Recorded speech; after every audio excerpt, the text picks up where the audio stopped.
कौमी तहकीकाती agency NIA ने gangster Dawood Ibrahim और उसकी डी कंपनी गैंगलिंक्स के बारे में मालूमात फराहम करने पर 25 लाख के नकद इनाम का ऐलान किया है। NIA का कहना है कि दाऊद ने अपनी डी कंपनी गैंग और इब्राहिम गैंग की सरगर्मियों के लिए हिंदुस्तान में एक यूनिट बनाई है, जिसके जरिए हथियार, मुंशियात, धमाका खेज मवाद और जाली हिंदुस्तानी नोटों की स्मगलिंग और पाकिस्तानी एजेंसी और दहशतगर्द तंजीमों के साथ मिलकर दहशतगर्दाना हमलों की मंसूबाबंदी की जाती थी।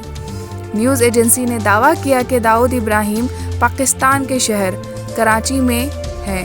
और NIA ने दाऊद के भाई अनीस इब्राहिम उर्फ हाजी अनीस, उसके करीबी साथियों जावेद पटेल उर्फ जावेद चिकना, शकील शेख उर्फ छोटा शकील और इब्राहिम मुश्ताक अब्दुल रज़ाक उर्फ टाइगर मेमन के लिए भी इनाम का ऐलान किया है। दाऊद इब्राहिम के लिए नकद कीमत 25 लाख है, जबकि छोटा शकील के लिए 20 लाख, अनीस, चिकना और मेमन के लिए 15 लाख रुपए हैं। सालार डिजिटल के नाज़रीन को बताते चले कि दाऊद इब्राहिम भारत में कई दहशतगर्दाना सरगर्मियों के लिए मतलूब है, बशमूल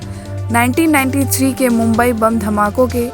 दाऊद पर पहले ही $25 मिलियन का इनाम है, जिसका ऐलान यूनाइटेड नेशंस सिक्योरिटी काउंसिल ने 2003 में किया था।